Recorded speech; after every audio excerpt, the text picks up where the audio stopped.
В ведении управы номер 1 администрации города Сухум дома расположены от улицы Чочева до Килосурского моста, а также несколько домов СФТИ.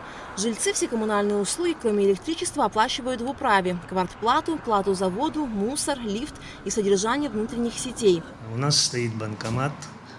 Сегодня лицевой счет открываешь в компьютере, он автоматически пишет, сколько ты должен заплатить и тому подобное. Все она автоматически переходит, инкассацию делают каждый день. Амробанк забирает все эти деньги, а потом они поступают на наш спецсчет. И за счет этих денег мы устраняем проблему. По сообщению начальника управы номер 1 Зураба Кубахи, всего 40-45% жителей, чьи дома и квартиры в их ведении, регулярно оплачивают коммунальные услуги, при том, что тарифы небольшие. С одного человека за воду 40 рублей в месяц, с одного человека за мусор 27 рублей с человека, а за площадь мы, если она выкупленная квартира, рубль 60 за квадратный метр. В месяц, да. А если не выкупленная, если она коммунальная, ордер у него находится 2 рубля 23 копейки. Кто-то платит, а кто-то не платит. Понимаете, как заявление подают, и когда я список смотрю, который платил и не платил, из-за этих людей мы можем эту работу не выполнить. Это однозначно. Потому что в секционном доме проблем бывает очень много. То щит сгорит, то что-нибудь такое. Но проблему мы так решаем. Некоторые люди с пониманием относятся, а некоторые вообще не хотят опять. Как будто он, собственно, там в деревне живет и тому подобное, вот так себя ведет.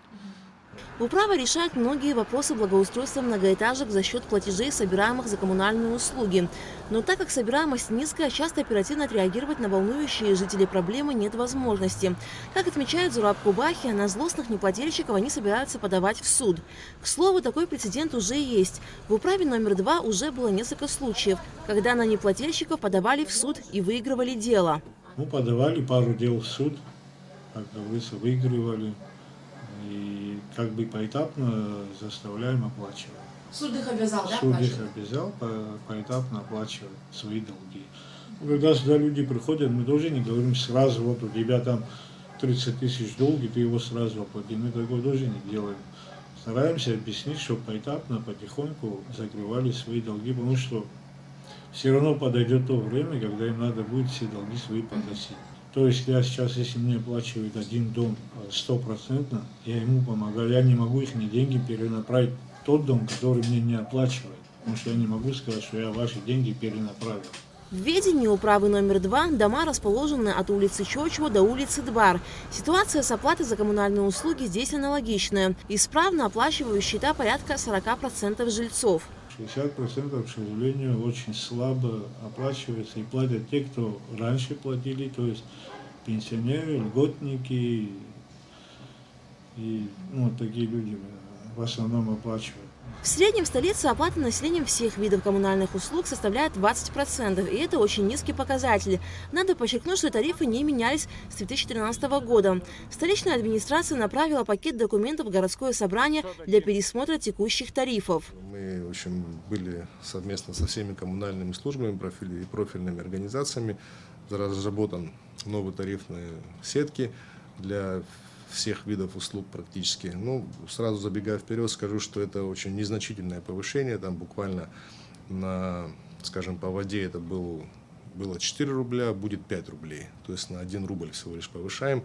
Большая нагрузка, конечно, ляжет на коммерческие организации, потому что они больше извлекают доход. Чтобы снять социальную нагрузку с населения, поэтому предполагается незначительное увеличение. Все эти предложения мы выносим на утверждение в городское собрание и вообще планируем, как это в принципе во всем мире заведено, пересматривать эти тарифы ежегодно, потому что инфляция, подорожание ресурсов, ГСМ, электроэнергии, все это сказывается, естественно, на обслуживающие работы, и, соответственно, тарифы, они также должны постоянно, ежегодно пересматриваться. Обязать злостных неплательщиков выплатить долги администрация города не может ввиду отсутствия нормативно-правовой базы.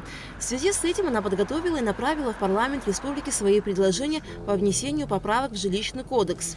Насколько я знаю, в парламенте рассматривается вопрос о принятии нового жилищного кодекса Республики Абхазия. Администрация подготовила значит, тоже определенные свои предложения. Это целый пул таких вот нормативных актов, которые хотелось бы, чтобы они были рассмотрены депутатским корпусом. Ну, это необходимо сделать, потому что на самом деле рычагов воздействия каких-то санкционных вещей для того, чтобы человека обязать платить, администрация не располагает такими. Все мы хотим иметь комфортные условия: наличие воды, света, пустых мусорных контейнеров, чистоты и порядка в подъездах и на улицах города. Но как часто горожане задумываются о своем вкладе в общий дом? Ведь сотрудники коммунальных служб в любую погоду и при любых условиях трудятся, чтобы в наших жилищах были тепло, свет и чистота. А от нас требуется лишь одно – своевременно оплатить счета. Алика Трапш, Тимур Гугохи, Абхазское телевидение.